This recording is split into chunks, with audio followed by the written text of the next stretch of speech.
Hello everyone, welcome to my channel. This is the 18th lecture of differentiation. Almost we are in last stage of differentiation, जो कि second order differentiation है. I have already started. In the last video, I discussed 10 questions. Today I will discuss 4 more questions. Then one concept I will later discuss, that is second order differentiation of parametric functions. At first I will complete these 4 questions. These 4 questions are from CHSE Elements book, exercise 7L. Okay, exercise 7L. In exercise 7L, these 4 questions are there, and other questions I have already done in previous videos. Okay. So let us start. All questions are important. Generally, this type of questions are asked in exam as 4 mark question. The approach will remain same. In the last video, I discussed 10 problems. All the questions were almost all questions have same approach. Generally, questions में क्योंकि इस topic का नाम है second order differentiation, questions will be based on second order derivative only. Okay. If you see all the questions, in every question you have y2. Highest order derivative is y2, means whatever function will be given in the question, that we must differentiate 2 times. तो मैं कैसे करूँ? Approach same है जैसे हमने पिछले questions किए थे. y दिया है, y क्या है? Function e to the power m cos inverse x. ये एक्सपोनेंशियल फंक्शन है, m यहाँ पर कांस्टेंट है. तो इसको मैं जब डिफरेंशिएट करूँगा तो y1 will be, you should write differentiate with respect to x. So y1 will be e power m cos inverse x into, according to chain rule, we have to multiply derivative of m cos inverse x. m constant है, cos inverse x का -1 by root 1 minus x square, means -m by root 1 minus x square होगा. So this is the first derivative of y. That means y1 का value इतना होगा. Then I have already told, whenever on the right side you have divided, that should be cross multiplied, and जब भी square root होगा तो squaring करना पड़ेगा. So this implies, let me cross multiply root 1 minus x square y1 equal to यहाँ पर है -m. If you observe carefully, this can be replaced by 1, जो कि दिया है क्वेश्चन में. In every question we will put whenever y will be occurring. So we will not write that function, in place of that we will replace y. फिर squaring करेंगे. Squaring we get 1 minus x square. इसका square ये होगा, y1 का square y1 square होगा, इसका square m square y square होगा, minus का स्क्वायर प्लस ही हो जाएगा. समझ रहे हो? Again we have to differentiate again with respect to x. ठीक है. So लेफ्ट साइड में प्रोडक्ट रूल यूज होगा. First function into second function का derivative 2y1 y2 plus second function into first function का डेरिवेटिव. इसका derivative -2x होगा, तो यहाँ पर -2 into 2x is equal to right side में क्या होगा? m square constant, y square का derivative 2y y1. Okay. These things I have already explained. कैसे प्रोडक्ट रूल यूज होता है, y1 स्क्वायर का डेरिवेटिव क्या होगा, y स्क्वायर का डेरिवेटिव क्या होगा. If you see lecture number 16, the last part, these things I have discussed.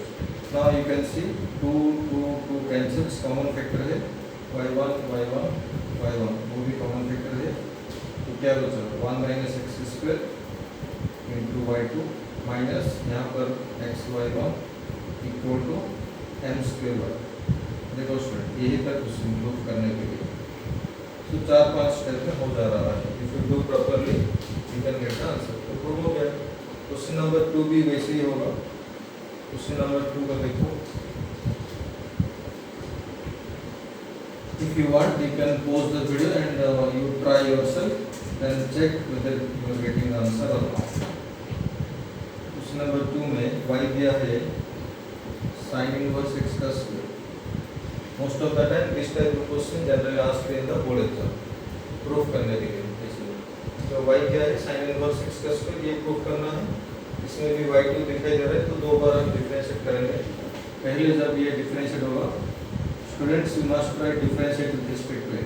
y का डिफरेंशिएशन y1, इसका क्या क्वेश्चन पावर दिखाई दे रहा है, तो 2 साइन इनवर्स x, फिर साइन इनवर्स x का 1/√1 - x square. You try to understand what is the approach I am saying। तो मैं बार बार बोल रहा हूँ, डेरिवेटिव करने के बाद राइट साइड में डिवाइडेड कुछ आएगा तो क्रॉस मल्टीप्लाई करेंगे, रूट होगा तो स्क्वायरिंग करेंगे। यहाँ पर दोनों की तरफ करना पड़ेगा। पहले क्रॉस मल्टीप्लाई करो, √1 - x square y1 = 2 sign inverse x। Okay student, sign inverse x की प्लेस पर y मत लिखो, क्योंकि y तुम्हारा क्या है, साइन इनवर्स x का स्क्वायर है। यहाँ पर स्क्वायरिंग करेंगे तो लेफ्ट साइड क्या बनेगा, 1 - x square × y1 square. This side will get 4 × sine inverse x का square. Okay and observe that we got sine inverse x का स्क्वायर है, जो कि y के साथ सेम है। तो यहाँ पर हम नेक्स्ट स्टेप में y को करेंगे, तो बनेगा क्या, 1 - x square y1 square = 4y। Don't write y square, this complete whole sine inverse x का स्क्वायर ही y है। तो यहाँ पर लिखेंगे differentiate again with respect to x।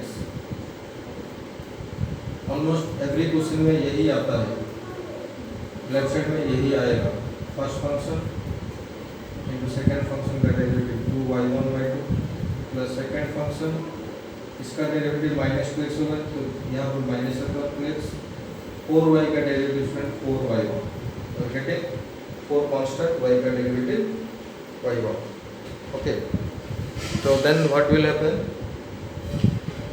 दोनों साइड से 2 कॉमन फैक्टर दिखाई दे रहे हैं। 2 यहाँ से 2 कैंसिल होगा, y1 कैंसिल होगा, तो क्या बच रहा है, 1 - x स्क्वायर × y2 माइनस यहाँ पर बच रहा है x y1, यहाँ पर 2 बच रहे, 2 इधर ले लो, -2 = 0। हेंस देख लो 3-4 लाइन में हो रहा है। यही क्वेश्चन 4 मार्क में पूछा जाता है। क्वेश्चन नंबर 3, 4 क्या है देखिए। क्वेश्चन नंबर 3 और 4, लेट अस सी। 3 क्या है देखो, बुक में क्वेश्चन का नंबर कुछ अलग होगा, बट यही सारे क्वेश्चन है एक्सरसाइज 7L में। और इसमें दिया है y = ax sin x। इसमें भी एक प्रूफ करने के लिए बोल रहे हैं, x² y2 - 2x y1 plus x² + 2y = 0। देखें क्या होगा, जब हम पहले डिफरेंशिएट करेंगे y1 आएगा, y1 मतलब समझ रहे हो, dy/dx।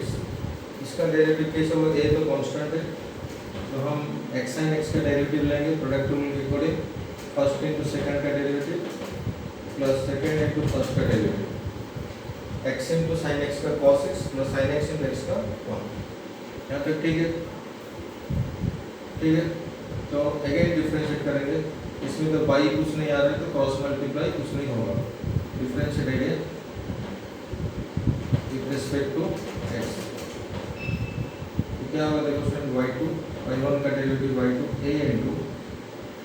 a कांस्टेंट बाहर है, x cos x का डेरिवेटिव लेंगे, इसमें फिर से प्रोडक्ट लगेगा, फर्स्ट × सेकंड का डेरिवेटिव cos x का derivative -sin x plus cos x × first का डेरिवेटिव 1, फिर प्लस sin x का derivative cos x।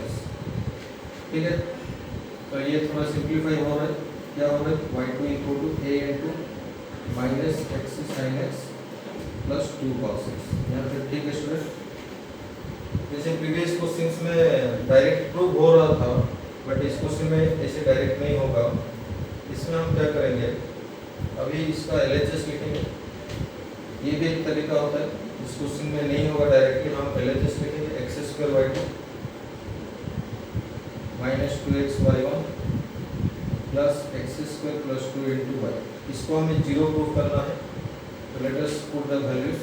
x² y2 का ये है वैल्यू, x² y2, ये पूरा है y2, a अंदर मल्टीप्लाई कर दो, -ax sin x plus 2a cos x, ठीक, माइनस 2x y1 का वैल्यू क्या है, ये है, इसमें भी a मल्टीप्लाई कर दो, ax cos x plus a sine x, ठीक है, plus x square plus 2 into y, y क्या है ए x sine x.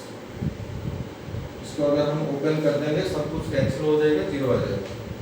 Let us first open this, minus A x cube sine x, इसमें मल्टीप्लाई होगा 2a x square cos x, फिर ये अंदर multiply होगा minus 2a x square cos x, फिर ये इसमें मल्टीप्लाई होगा minus 2a x sine x, यहाँ पर है इसको मल्टीप्लाई करो ए x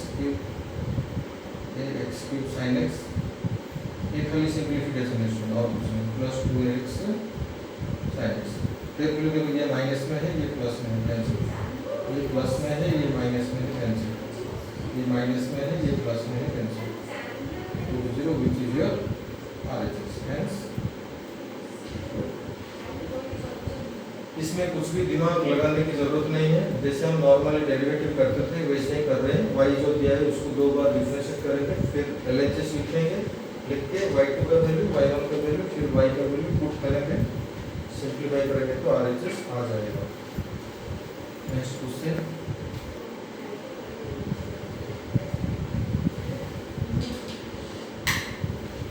students, next question number 4, this is also important question, 4 productivity question है। इसमें क्या दिया देखो, if 2y is x times 1 plus d over dx, then prove that y2 is a constant, y2 means second derivative, d square y by dx square। तो जो statement दिया है उसका हम यूज करेंगे, कैसे यूज करेंगे देखो, 2y is equal to x into 1 plus y1, इसको हम y1 भी लिख पाएंगे क्योंकि d over dx का और एक नोटेशन है y1। हमें y2 कांस्टेंट प्रूव करना है, तो कैसे करेंगे सुनो, इसको पहले डिफरेंशिएट कर दो, differentiate with respect to x, तो लेफ्ट साइड क्या होगा 2 टाइम्स y का डिफरेंशिएशन y1, फिर इसमें प्रोडक्ट रूल अप्लाई करो क्योंकि x भी फंक्शन वेरिएबल है, y1 भी वेरिएबल है, तो फर्स्ट इनटू सेकंड का differentiation 0 plus y2 plus second into first का डिफरेंशिएशन 1, समझ रहे हो। अभी राइट साइड को ओपन करो, 2y1 क्या बनेगा xy2 प्लस 1 प्लस y1, फिर इस y1 को इधर ले आओ, तो क्या बनेगा y1 is equal to xy2 plus 1, ठीक है। तो डेरिवेटिव करने के बाद हम क्या सोचेंगे, क्वेश्चन बोल रहा है कि y2 इज ए कांस्टेंट। एक कॉन्सेप्ट सुनो, कॉन्सेप्ट क्या है, अगर y is equal to sine x, इसका जो डेरिवेटिव जब हम इसको डिफरेंशिएट कर रहे हैं इसका आंसर क्या आ रहा है cos x। मान लो y1 इज cos x, फिर इसका डिफरेंशिएशन क्या होगा y2 minus sine x. Carefully सुनो, अभी सुनो, अगर y का वैल्यू 2 है, y1 का वैल्यू क्या होगा 0, मतलब y कांस्टेंट होगा तो उसका नेक्स्ट डेरिवेटिव, मतलब उसको जब हम डिफरेंशिएट करेंगे वो डेरिवेटिव कितना आएगा 0 आएगा। अगर y एक कांस्टेंट है उसको जब हम डेरिवेटिव करेंगे मतलब y1 जब फाइंड करेंगे 0 आएगा। सोचो अगर y1 का वैल्यू 3 है, इसको मैं अगर डिफरेंशिएट करूंगा y2 आएगा, उसका आंसर 0 आएगा। मतलब अगर एक फंक्शन कांस्टेंट होगा उसका डेरिवेटिव डेफिनेटली 0 होगा। मतलब ये क्या बोल रहा है, y2 इज कांस्टेंट। ये प्रूफ करने के लिए हमें y3 इक्वल 0 लिखना पड़ेगा। y2 का डेरिवेटिव हम क्या लिखेंगे y3, रिमेंबर y का डेरिवेटिव y1, y1 का डेरिवेटिव y2, y2 का डेरिवेटिव y3, क्योंकि क्वेश्चन बोल रहा है कि y2 is constant. This is why this is important question. Students generally don't understand this. y2 अगर कांस्टेंट प्रूव करना है तो उसको जब हम डिफरेंशिएट करेंगे y3 वो 0 आना चाहिए। तो यहाँ पर तो y1 y2 दिखाई दे रहा है, इसको फिर से डिफरेंशिएट करेंगे, फिर देखें क्या होगा। Differentiate again with respect to x, तो क्या होगा देखो स्टूडेंट्स, y1 का डेरिवेटिव क्या है y2, ये सब सिंपल कॉन्सेप्ट आना चाहिए। xy2 का क्या होगा first function into second function का डेरिवेटिव y3, y2 का डेरिवेटिव हम क्या लिखेंगे y3 plus second function into first function का डेरिवेटिव 1, फिर प्लस 1 है 1 का derivative 0। Understood. If you see carefully, यहाँ पर y2 है, यहाँ पर y2 है। सो फाइनली हमें क्या मिला, x into y3 equal to 0। हमें प्रूफ क्या करना है, y3 equal to 0। अगर x into y3 0 है तो ऑब्वियसली y3 0 होगा। Product of two terms is 0, मतलब either of terms will be 0, so y3 equal to 0। This implies y2 is a constant। Understood? This is an important question. Next heading you write students, second order derivative of parametric functions. Today I will try to complete this concept.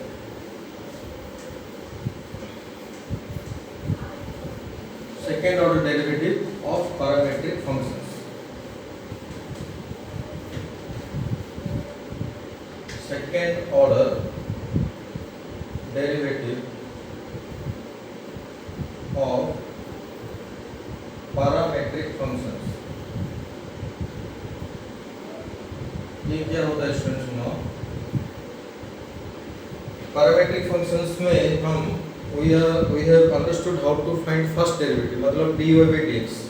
अगर x एक parametric form में होगा, y एक parametric form में होगा, तो हम dx by dt निकालेंगे। Let's say t is parameter, फिर dy by dt निकालेंगे, फिर dy by dx equal to dy by dt by dx by dt। So we know how to find first order derivative, but how to get second order derivative, that is very very important। I will make you clear by taking directly an example, no need to go through theory। एक छोटा सा example मैं ले रहा हूँ, direct उससे find d square Y by D x square. ये क्या है, second order derivative. If x equal to 80 square, y equal to 280। I have taken a simple example so that you can clearly understand this। Students गलती करते हैं, कहाँ पर गलती करते हैं मैं बताऊंगा, वेट करो। पहले हम क्या करेंगे, क्योंकि ये पैरामीट्रिक फंक्शन है, हम सोचेंगे पहले फर्स्ट ऑर्डर डेरिवेटिव कैसा है। ये तो हमें पता है, क्योंकि x हमारा 80 स्क्वायर है, this implies dx by dt। ठीक है, इसका जब हम डिफरेंशिएशन करेंगे, x का differentiation dx by dt with respect to parameter t, 80 square में एक कांस्टेंट है, तो t स्क्वायर का 2t आएगा, मतलब 280 आएगा। ये तो क्लियरली अंडरस्टूड है। y क्या है, 280, तो यहाँ से हम फाइंड करेंगे dy by dt। यहाँ तक ठीक है। dy by dt कैसे होगा, 280 का डेरिवेटिव, 2 एक कांस्टेंट, t पैरामीटर है, तो t का डेरिवेटिव 1 होगा, क्योंकि with respect to t we are differentiating. This much you understood. शायद यही एग्जांपल हमने लिए थे पैरामीट्रिक फंक्शन के डिफरेंशिएशन में। अभी इन दोनों को यूज करके हम dy by dx पता करेंगे। dy by dx क्या होता है, dy by dt divided dx by dt। ये तो फॉर्मूला याद होगा। फिर वैल्यूज पुट कर दो, dy by dt क्या है, 2a डिवाइडेड 280, तो ये सॉल्व होकर 1/t आ रहा। ठीक है, तो we got dy by dx is equal to 1/t। Try to catch what I am saying। dy by dx का आंसर पैरामीटर में आया, मतलब in terms of t आया, not in terms of x। ठीक है, dy by dx का answer क्या आया, in terms of parameter t। Students क्या करते हैं, d square y by dx square मतलब d by dx of dy by dx। This you know, d square y by dx square मतलब d by dx of dy by dx, मतलब जब हम इसको differentiate करेंगे ये आएगा, ये मतलब d by dx of this। तो 1/t का डिफरेंशिएशन क्या लिखेंगे स्टूडेंट्स, 1/t का differentiation minus 1/t square. And students right, this is answer, but this is wrong, because जब मैंने 1/t को डिफरेंशिएट किया, dy by dx का वैल्यू क्योंकि 1/t है, d by dx of 1/t is minus 1/t square. ये गलत क्यों है, क्योंकि 1/t को जब हम t के रेस्पेक्ट में डिफरेंशिएट करेंगे ये आंसर आएगा। समझ रहे हो? तो यहाँ पर क्या होना चाहिए अभी मैं समझाऊंगा। यहाँ तक ठीक है, अभी मैं सॉल्व करूंगा। इसके बाद हम क्या करेंगे सुनो, इसको थोड़ा मॉडिफाई करेंगे। इसको लिखेंगे d by dt of dy by dx into in this topic, this is the only step very important. This is the important step or formula you can say. D by d t actually हमें चाहिए d by D x और d by D x, but क्योंकि d by D x हमारा parameter के form में आया है, हम इसको with respect to x differentiate नहीं कर पाएंगे। तो ये किसके रेस्पेक्ट में डिफरेंशिएट होगा? टी के रेस्पेक्ट में। इसीलिए मैंने क्या किया, इस डी एक्स को हटाकर डी टी रख दिया, फिर मैनिपुलेट करने के लिए मैंने d T by D x multiply कर दिया। So technically you can see d t cancels, ऊपर एक डी टी है, नीचे एक डी टी है। सो यहाँ dx होना चाहिए, वो dx यहाँ पर है। You can think like this, dx को हम यहाँ पर रख पाएंगे। तो ये तुम्हें याद होना चाहिए। In this topic in every question will use this concept. अभी कर दो, आंसर हो जाएगा। तो देखो मैं वैल्यू पुट कर रहा हूँ, d by d T of what is D by D x 1 by T into D T by D x. Student if you see carefully, D T by D x का answer हमारे पास कहाँ पर भी कहीं पर भी नहीं है, बट इसका रेसिप्रोकल है। देखो, so D T by D X को मैं लिखूंगा 1 बाई, ये मैंने पहले बताया था, फर्स्ट ऑर्डर डेरिवेटिव में हम रेसिप्रोकल रिलेशन यूज करेंगे। D Y by D x equal to 1 by D x by d y. यहाँ पर d T by D x हम लिख पाएंगे 1 by D x by d t, यहाँ तक ठीक है। तो पहले इसका आंसर बताओ। इसका आंसर हमें पता है 1 बाई डी का derivative minus 1 by T square into 1 by D x by d T का आंसर क्या है? 2a। So 2a, finally your answer is minus 1 by 2a t. This question can also come in your exam. This same question can come. Okay. So this is to understand second order derivative of parametric function. एक छोटा सा simple सा example, मैंने जानबूझ के theory नहीं बताया। The only step important is this step. पहला डेरिवेटिव तक सब लोग कर देंगे, बट सेकेंड ऑर्डर डेरिवेटिव में ये बॉक्स इंपॉर्टेंट है। यही कॉन्सेप्ट हम हर क्वेश्चन में यूज करेंगे। एक दूसरा क्वेश्चन में ले रहा हूँ स्टूडेंट्स, मैं तो बार बार बोल रहा हूँ, कभी भी रैंडमली कुछ भी वीडियो मत देखो। अगर एक टॉपिक को पढ़ना है तो शुरू से देखना होगा। रैंडमली अगर देखोगे तो समझोगे नहीं। अगर पूरी तरह से समझना है तो पूरे प्लेलिस्ट, मतलब प्लेलिस्ट पर हर वीडियो को देखना पड़ेगा। In sequence you to see, playlist में भी in sequence the videos are uploaded, ठीक है। एंड और एक बात, if you understand my videos in this channel and if you like it, then share and subscribe my channel so that your friends and your colleagues, मतलब your batchmates, can easily understand this mathematics videos. Okay, one more question student I am taking. Let's say this question number 2. If इसका तो बहुत सारे question है, but we will do 2-3 questions to understand the concept. x दिया है a into theta plus sin theta, y दिया है a into 1 minus cos theta. Find d square y by dx square at theta equal to pi by 2. इसमें क्या है, एक parameter का value दिया है। Generally first order derivative parameter के फॉर्म में आएगा, सेकंड ऑर्डर डेरिवेटिव भी पैरामीटर के फॉर्म में आएगा। तो इसमें सेकंड ऑर्डर डेरिवेटिव फाइंड करने के बाद लास्ट स्टेप में ये थीटा का वैल्यू हम पुट करेंगे। ये भी इसी क्वेश्चन देखो स्टूडेंट, x क्या दिया है a into theta plus sin theta. इसका जब हम डिफरेंशिएट करेंगे विद रिस्पेक्ट टू थीटा, क्योंकि x is expressed in terms of theta, so जब हम इसको पहली बार डिफरेंशिएट करेंगे तो dx by dt का क्या आएगा, a into 1 plus cos theta. Theta का derivative with respect to theta 1 होगा, sin थीटा का cos थीटा होगा। फिर y क्या दिया है, y दिया है a into 1 minus cos theta. तो यहाँ से तुम्हारा d by d थीटा आएगा a into 1 का डेरिवेटिव स्टूडेंट 0 नहीं लिखने से भी होगा, माइनस cos थीटा का माइनस sin थीटा, मतलब ये sin थीटा बन रहा है, ठीक है। फिर इन दोनों को यूज करके हम dy by dx फाइंड करेंगे, जो कि dy by d theta divided dx by d theta. ठीक है, let us put the value. What is the derivative theta? Be careful. देख के पुट करना होगा. a sin theta by नीचे आएगा a into 1 plus cos theta. मैं इसे हॉरिजॉन्टली लिख रहा हूँ, but you should write in vertical. तो उसके बाद क्या होगा student? dA by dx is equal to a तो कैंसिल हो रहा है, ऊपर जो sin थीटा है, नीचे जो 1 plus cos थीटा है. Let us simplify using trigonometry. sin theta को मैं लिखूंगा 2 sin theta by 2 cos theta by 2 divided 1 plus cos theta को लिखेंगे 2 cos स्क्वायर थीटा by 2. सो एक cos और 2 कैंसिल हो गए, तो फाइनली ये आया tan theta by 2. Are you observing your first order derivative का answer in terms of parameter ही आ रहा है, जो पैरामीटर था पहले क्वेश्चन में. सो और dy by dx क्या आया? Derivative is your tan theta by 2.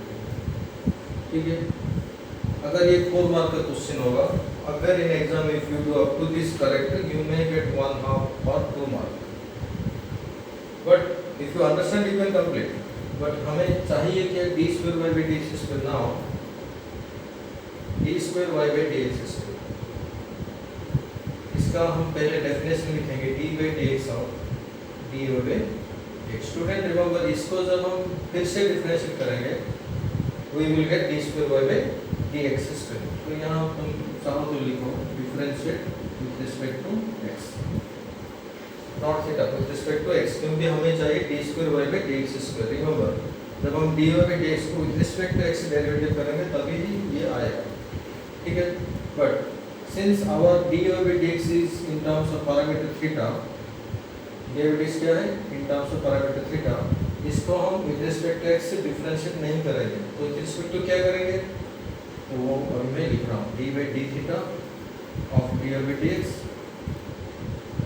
into d theta by you understood this concept. dx को हटाकर d theta लिख दो, फिर into में d theta by dx. इतना तुम्हें याद रखना है.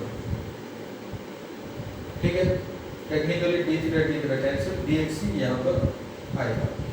so then what will happen? d by d theta of d by dx क्या है? tan theta by 2 into d theta by dx तो हमारे पास नहीं होगा, बट इसका रेसिप्रोकल हो, इसका हम लिख देंगे 1 by dx by d theta. सो इसका आंसर क्या होगा स्टूडेंट? ये तो सिंपल है, d by d theta of tan theta by 2, tan का derivative sec square theta by 2, फिर चेन रूल अप्लाई होगा, थीटा by 2 का डेरिवेटिव 1 by 2 यहाँ पे. ठीक है, into 1 by dx by d theta क्या है? ये a into 1 plus cos theta. Understood? तो if you are interested you can simplify this. कैसे सिंपलीफाई होगा देखो स्टूडेंट, ऊपर क्या है? sec स्क्वायर थीटा बाय 2, नीचे है 2a दिखाई दे रहा है. देखो 1 प्लस cos थीटा का फॉर्मूला क्या है? मैंने यहाँ पर यूज किया था 2 cos theta by 2 cos square theta by 2. तुम चाहो तो आंसर को sec में रखो, नहीं तो cos में रखो. Let me right this in cos. तो sec स्क्वायर नीचे आएगा तो cos स्क्वायर बनेगा 1 by 4a, 2a into 2 4 बनेगा cos 4 theta by 2. So this is your d square y by dx square students. ठीक है, बट क्वेश्चन में पूछा गया था d square y by dx स्क्वायर theta equal to pi by 2, तो उसका आंसर कैसे होगा?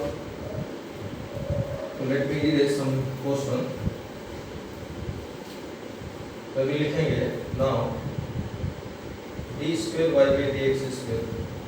Generally the examiner wants to test you whether you know trigonometric values और नॉट, इसलिए ऐसे क्वेश्चन पूछा जाता है at theta equal to pi by 2. तो हमारा d square y by dx square का आंसर ये आया था 1 by 4a cos 4. थीटा की जगह पर हम पाई बाय 2 रखेंगे. पाई बाय 2 by 2 कितना होगा? Pi by 4. Pi by 2 by 2 कितना होगा? Pi by 4. What is cos pi by 4? cos 45 is 1 by √2, उसका पावर 4 है, तो मतलब 1 by 4a into 1 by √2 की पावर 4. समझ रहे हो? 1 by √2 की पावर 4 कितना होगा? आई थिंक 4 होगा. चेक करो, रूट 2 की पावर 4, रूट 2 4 बार मल्टीप्लाई होगा, 2 बार मल्टीप्लाई होगा तो और 2 बार तो 2 × 2 4, तो यहाँ पर भी 4 है, 4 4 कैंसिल होगा, 1/4 है इंटू नीचे आएगा ना 4, तो ये 4 cancel, 1/a is your answer. ठीक है स्टूडेंट्स, ऐसे क्वेश्चन एंट्रेंस में भी पूछा जाता है, so you should know how to do second order derivative of parametric functions. So these two questions are sufficient to understand the second order derivative of parametric functions. अगर तुम्हारे पास कुछ अलग बुक होगा तो वहाँ से तुम प्रैक्टिस करो। मैं और एक क्वेश्चन ले रहा हूँ, ये CBSE के बुक में है। नेक्स्ट क्वेश्चन, ये एक्चुअली पैरामीट्रिक नहीं है, इस क्वेश्चन को मैं पैरामीट्रिक में कन्वर्ट करके बताऊंगा। If x minus a का whole square plus y minus b का whole square equal to c square, then prove that 1 plus y1 square की power 3/2 by y2 is a constant independent of a and b. Okay students, इस question को तुम चाहो तो directly भी कर पाओगे, ये तुम्हारा ओरिजिनल क्वेश्चन है, ये इम्प्लिसिट फॉर्म में है। तुम पहली बार डिफरेंशिएट करो, फिर दूसरी बार डिफरेंशिएट करो, y1 निकालो, y2 निकालो, वो वैल्यू इधर पुट करो, सिंपलीफाई करो, उसका एक आंसर आएगा जो कि independent of a and b होगा। मतलब आंसर में ए एंड बी नहीं दिखाई देगा, एक्चुअली इसका वैल्यू शायद सी आएगा, स्मॉल सी। सो वही बोल रहा है question, but I will explain in a different way. तुम्हें एक बात याद होना चाहिए, नोट में लिखो, ये पता है x² + y² = r², ये क्या होता है? सर्किल का इक्वेशन। ये क्या है? सर्किल का इक्वेशन जिसका सेंटर 0 0 पर है, रेडियस r है। If you forget, go to 11th mathematics, it is there. इसका हम पैरामीट्रिक इक्वेशन भी लिख पाएंगे, ठीक है, ये भी तुम्हारे बुक में है। इसका पैरामीट्रिक इक्वेशन क्या है? x = r cos θ, y = r sin θ। ये है तुम्हारा कार्टेशियन इक्वेशन, ये है तुम्हारा पैरामीट्रिक इक्वेशन। इसका पैरामीट्रिक ये है, इसका कार्टेशियन ये है। यू कैन वेरीफाई, x की जगह पर r cos θ लिखो, y की जगह पर r sin θ लिखो, सिंपलीफाई करो, r² ही आ जाएगा। थीटा यहाँ पर पैरामीटर है, ठीक है। थीटा क्या है? Theta is your parameter. ये तो सिंपल सा सर्किल है। अगर ऐसे होगा x - a का स्क्वायर प्लस y - b का square equal to r²। Students, ये भी तुम्हारे सर्किल है, ये भी तुम्हारा सर्किल है। उसका सेंटर होगा a, b पर। इन द कार्टेशियन प्लेन इस सर्किल का सेंटर कहाँ पर होगा? a, b पर। तो अगर हम इसका पैरामीट्रिक इक्वेशन लिखेंगे, इसका पैरामीट्रिक इक्वेशन क्या होगा स्टूडेंट? x = a प्लस, ये तुम्हें याद रखना है, ये जो माइनस से दिखाई दे रहा है, a प्लस लिखना होगा, यहाँ पर माइनस होना चाहिए, तो a + r cos θ। मतलब यहाँ पर माइनस से होगा तो यहाँ पर प्लस से होगा, अगर यहाँ पर प्लस a होता है, यहाँ पर माइनस a आ जाता है। फिर y क्या होगा? पैरामीट्रिक इक्वेशन का मतलब क्या है? x y को हम पैरामीट्रिक के फॉर्म में लिखेंगे। y होगा student b + r sin θ। This you have to remember if you are interested to do this question in a quick way, then you should remember this. So अभी देखो, इसका answer में अभी लिखेंगे। सर, ये तो डेफिनेटली अभी सर्किल है, इसी के फॉर्म में लिखा हुआ है, बट रेडियस की जगह पर r² की जगह पर c² लिखा है। तो x - a का स्क्वायर प्लस y - b का स्क्वायर इक्वल टू c²। ये क्या है? Circle. This represent a circle. It's parametric equation. ये तो कार्टेशियन इक्वेशन है, इसका पैरामीट्रिक इक्वेशंस आर क्यों लिखा जाता है? क्योंकि x भी डिफाइन होगा, y भी डिफाइन होगा इन terms of parameter. Students, x होगा a प्लस r की जगह पर c है, तो c cos θ, y क्या होगा? b plus c sin θ। Theta तुम्हारा पैरामीटर है, बाकी ए बी सी जो भी कुछ दिखाई दे रहा है बाकी सब कांस्टेंट है। अगर इतना तुम्हें पकड़ में आ गया तो अभी क्वेश्चन बहुत इजीली हो जाएगा। पहले देखो हम dx by d थीटा निकालेंगे, dy by d थीटा निकालेंगे। What is dx by d theta? a तो constant plus c cos theta में c कांस्टेंट, cos थीटा का डेरिवेटिव माइनस sin थीटा मतलब माइनस c sin थीटा। और understanding जैसे dy by d theta क्या होगा, b constant उसका derivative जो c sin थीटा का c cos थीटा। ठीक है, यहाँ से dy by dx क्या होगा, dy by d theta divided dx by d theta.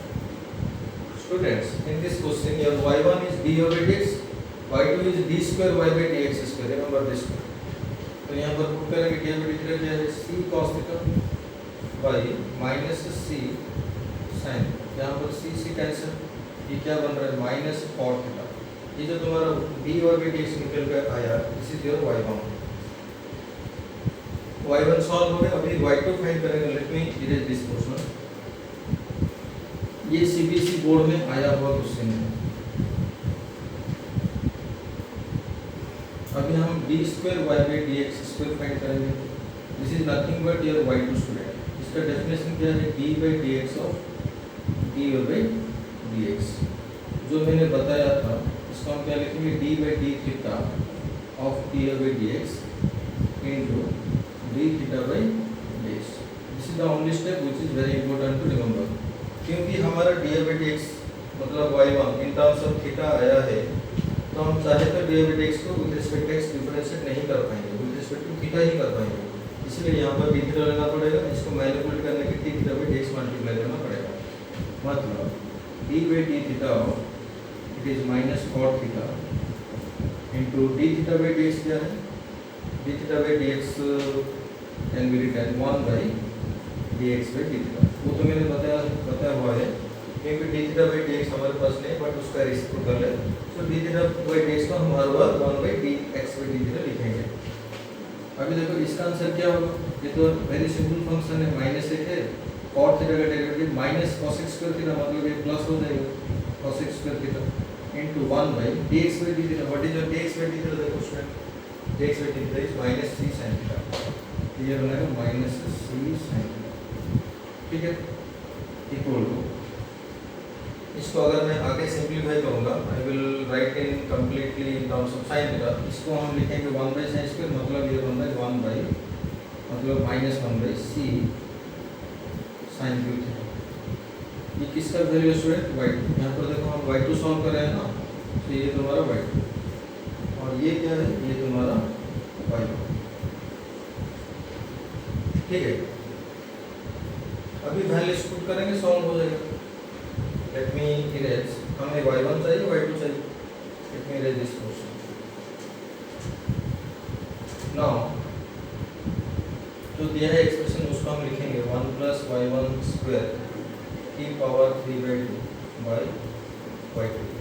Let us put the value 1 plus y1 square मतलब इसका स्क्वायर क्या होगा, cot स्क्वायर थीटा की पावर 3 by 2 डिवाइडेड y2 क्या है, ये माइनस, ठीक है ना, माइनस है ना, minus 1 by c sin cube theta. हाँ, हमें प्रूफ करना है कि ये जो वैल्यू फाइंड होगा वो एक कांस्टेंट होगा and independent of and b होगा। इसको सिंप्लीफाई करना पड़ेगा क्योंकि यहाँ पर थीटा भी दिखाई दे रहा है। 1 प्लस cot स्क्वायर थीटा में हम क्या लिखेंगे, if you know identity cos x square theta minus cot square theta equal 1, तो 1 प्लस cot स्क्वायर थीटा क्या होगा, cos x स्क्वायर थीटा। ये बनेगा cos x स्क्वायर थीटा की पावर 3 by 2 डिवाइडेड, नीचे है minus 1 by c sin cube theta. cos x square theta की power 3 by 2 क्या होगा, cos क्यूब थीटा डिवाइडेड, इसको हम लिख देंगे minus 1 by c। Let me right 1 by sin cube is cos cube theta, so that I can easily cancel cos cube theta. If you bring c to the numerator, this is minus, which is a constant and independent of n। यहाँ पर तो a b नहीं दिखा दे रहा है, so this is independent of, independent word का मतलब वही होता है, आंसर में वही नहीं आएगा, वो नहीं आएगा। इंडिपेंडेंट ऑफ एंड बी मतलब आंसर में ए और बी नहीं दिखेगा। तो फिर भी थोड़ा चेक कर लो स्टूडेंट, ये ठीक है कि नहीं, ये माइनस है या फिर प्लस है। ये तो मुझे तो लग रहा है पूरा सही है, बट फिर भी थोड़ा चेक कर लो, ये प्लस भी हो सकता है। 99% एमसीक्यू दिस इज माइनस ही होगा। ठीक है student, so this completes second order derivative of parametric functions. Okay. In the next video, I will discuss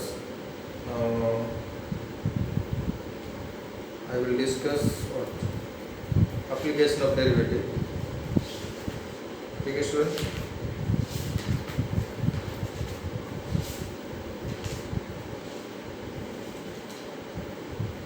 सी ही आएगा, माइनस सी ही आएगा, सही माइनस से ही आएगा। Okay, thank you to all, take care of yourself, will see in the next video.